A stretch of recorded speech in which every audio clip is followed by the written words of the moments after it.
Hey there, I was just cleaning up some delicious popcorn. I got so excited while watching Nassim Haramein demonstrate that all particles at the smallest level we know of function like tiny toroidal fields with tiny singularities in each one. I got so excited that I threw popcorn everywhere. You see, it's so exciting because with that understanding, we actually begin to open up our understanding of what a singularity really is. We expand our ideas about it and our observation and awareness, and thus our ability to affect it.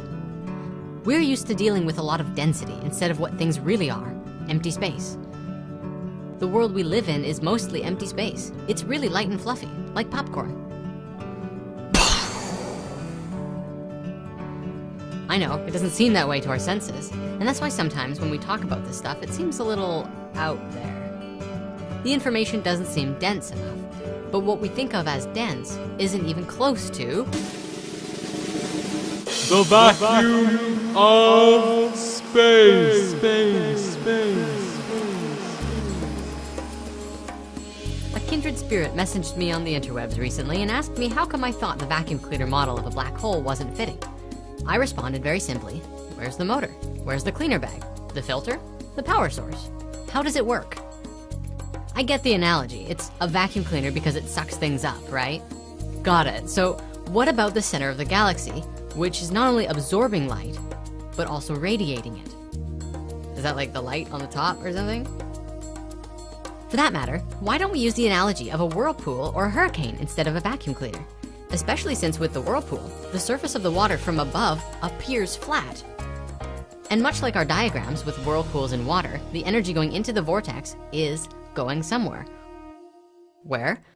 A space of greater density. Because at the bottom of the whirlpool, it's all really heavy because there's the weight of the water compressing on top of it. I mean, isn't that the perfect model for the black hole? Why are we getting stuck on a vacuum cleaner? Nassim's work describes the structure of the vacuum, a sacred geometric prism, which is an incredible, if not perfect, representation of the structure of reality. All of the elements, all of the atoms, and even the stars follow a basic set of principal patterns which are mapped out like this. The idea is that the vacuum of space itself is dividing in very specific ways in relationships. The cube octahedron is one of the fundamental shapes which fractals out. Its opposite is the star tetrahedron, the inward and the outward flow of energy from the center. When we begin to look at the relationship between the data points in the vacuum, we see that they equate the phi ratio over and over and over. This is the pattern we come up with, which Nassim has called the 64 tetrahedron grid.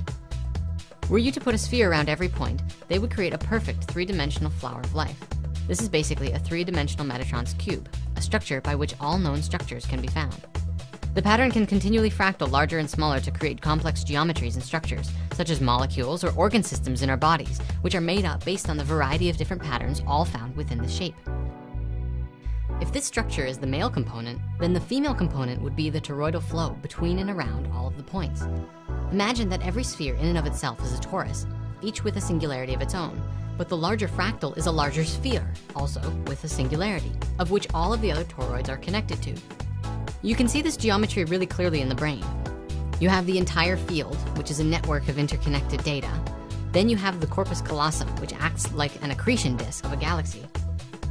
And then the pineal gland right in the center, which is the connector and the singularity for the entire network and field that is your brain. This structure also breaks down our construct of time because of the nature of the singularity. The singularity is the infinite vacuum, a space that may or may not be very strong, but has a relationship to all of the singularities around it, all of the empty space. By the fact that they are connected through their singularity, energy and information can pass through the center and translate to anywhere else in the grid if there's a passage to it.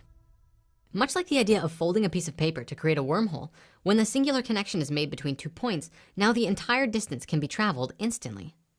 This is demonstrated scientifically when we see that subatomic particles can be in 2 places at the same time, or break the laws of physics when it comes to time and order, almost as if some particles are moving backwards in time. Seriously, time-traveling subatomic particles are real. Sources in the comments. So this is really, really cool. So cool, in fact, that I have to save the meat of it for another video dedicated entirely to the subject. But did you know that time slows down the closer you get to a singularity? In a singularity, time actually begins to converge on itself. Later becomes now, and now becomes later. But like I said, we'll get into that at a different time. Through the singularity, the 2 spaces, the very big and the very small, are completely interconnected. They're inside each other, might be another way to say it. Nassim even suggests that the entire egg in which our universe exists inside is actually a much larger black hole, a supermassive black hole. How amazing is that? The singularity is the key to unlocking and understanding that. Looking at the geometry, we can see and begin to understand how it works. So let's take that idea and fractal it out a bit. You may or may not know about the I Ching, one of the oldest texts that we know of today. The text is said to describe the laws of nature through the union of polarities. It is a diagram consisting of 64 hexagrams, which represent vibrations of balance in between the yin and the yang, negative and positive energy. By taking those 64 hexagrams and putting them together, the collective number of the long lines and broken lines, when you put them together, can be constructed perfectly to create the 64 tetrahedron grid exactly. Not a single stone out of place. They fit together as if to say, yes, this is in fact the structure of the vacuum of space, the blueprints of the universe. Check out Black Hole if you want to learn more. You can find links in the comments, or you can watch it right here.